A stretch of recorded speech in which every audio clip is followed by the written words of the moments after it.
যিশুগুরু ধন্যবাদ, পবিত্র আত্মা ধন্যবাদ। আমার দুই দিদিকে নমস্কার, ভবনের সকল দাদাদিকে আমার নমস্কার। আমার পিতা পরমেশ্বর ধন্যবাদ, যিশুগুরু ধন্যবাদ, পবিত্র আত্মা ধন্যবাদ, সকল দাদাদিকে আমার নমস্কার, দুই দিদিকে নমস্কার, সৌরভদাকেও, চুনিদাকে আর পিতাকে আমার নমস্কার। আমার নাম মুনমুনধর, বাড়ি রশিদপুর। আমার প্রথম সাক্ষী যে আমি আমার দাদা বৌদির জন্য প্রার্থনা করছিলাম যে পিতা যেন ওদের দুজনকে একসাথে ভবনে নিয়ে আসে। তো পিতা আমার প্রার্থনা শুনছে, ওদের দুজনকে একসাথে নিয়ে আসছে। আর আমার আরেকটা সাক্ষী যে আমার জায়ের আর আমার সাথে না মিল একদমই ছিল না। মিল হয়, ঝগড়া হয়, এরকম করে করে মিলটা ভেঙে যায়। একটা বাড়িতে একই জায়গায় দরজা, তো আমি পিতাকে ভার দিয়েছিলাম যে একটা বাড়িতে পিতা এরকম ভালো লাগে না, তুমি আমাদের দুজনকে মিল করা দাও। তো পিতা শুনছে, পিতা দুজনকে মিল করা দিচ্ছে।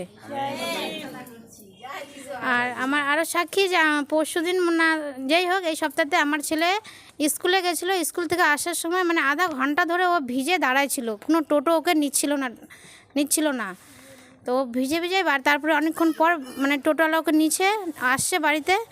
তো তারপর আমি ওকে সঙ্গে সঙ্গে অয়েল লাগাই দিয়েছি যে তোর কোনো জ্বর হবে না, কোনো কিচ্ছু হবে না, তোর কোনো জ্বর হয়নি, কোনো কিচ্ছু হয়নি। আর আমার বাড়িতে সঙ্গীত হয়েছিল, মানে 1-2 সপ্তাহ আগে সঙ্গীত হয়েছিল। যেদিন সঙ্গীত হয় আমি যা ভেট দিয়েছিলাম, বীজ বুনছিলাম, পিতা সঙ্গে সঙ্গে সেদিন আমাদের দিয়ে দিছে। এটাই আমার সাক্ষী। আর আরও সাক্ষী আছে যে পরমেশ্বর আমার স্বামীকে আশীষ করছিল, কাজ হতো, কাজ হয় না এরকম করে করে আমাদের সংসারটা চলতো। পিতার আশীষে এখন আমাদের কাজের আর অভাব নাই। এটাই আমার সাক্ষী। পিতা পরমেশ্বর ধন্যবাদ, প্রভু যিশুগুরু ধন্যবাদ, পবিত্র আত্মা ধন্যবাদ, ভবনের সকল দাদাদিকে আমার নমস্কার, দুই দিদিকে আমার নমস্কার, সৌরভদা চুনিদাকেও আমার নমস্কার, আর ওর পিতার দিকে আমার নমস্কার।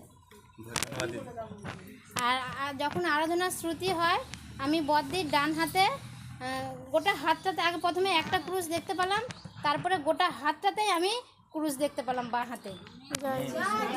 আমি মানে সঙ্গে সঙ্গে পরমেশ্বরের আশীষ আজকে আমি পেয়ে গেছি, একদম পূর্ণফল পেয়ে গেছি। আমার প্রথম সাক্ষী হচ্ছে 2 তারিখে, জুলাই মাসের 2 তারিখে মঙ্গলবারে মামা বাড়িতে সঙ্গীত হয়েছিল। তো সেই সঙ্গীতে সেই গৃহের কর্ত্রী লক্ষ্মী শর্মার যে হাতে আর পাঁজরের যে ব্যথা ছিল ওটা সঙ্গে সঙ্গে কমে গেছিলো। আর ভাইয়ের পা ব্যথা কমে গেছিলো। আর বর্ষা বুনুর চোখে জ্যোতি পেয়েছে। আর ভবনে 2 সপ্তাহ আগে আমি বীজ বুনছিলাম, তো আমি সেই বীজের পূর্ণ ফল পেয়েছি। আমি ওই মানে আর কি বলে না বীজে কি হয়, আরে মিরাক্কেল মানে আর কি পেয়েছি। আর এখানে আরাধনা শ্রুতিতে আমার হাত আগে অনেক ব্যথা করতো, তো এখন আর ব্যথা করছে না। আর আর একটা বলবো, আচ্ছা, আর যত ছোট বড় সাক্ষী আছে সব যিশুর চরণে দিলাম। পিতা পরমেশ্বর ধন্যবাদ, যিশুগুরু ধন্যবাদ, পবিত্র আত্মা ধন্যবাদ, সকল দাদাদিকে নমস্কার, দুই দিদিকে আমার নমস্কার, সৌরভদা, চুন্নিদা, অর্পিতাদিকে আমার নমস্কার। এই বনুর জীবন আর দিদির জীবনে পিতা প্রভু যিশুগুরু পবিত্র আত্মা বড় গবায় ও সাক্ষী গড়ে তুলছে। পিতা প্রভু যিশু পবিত্র আত্মার জন্য জোরদার হাততালি।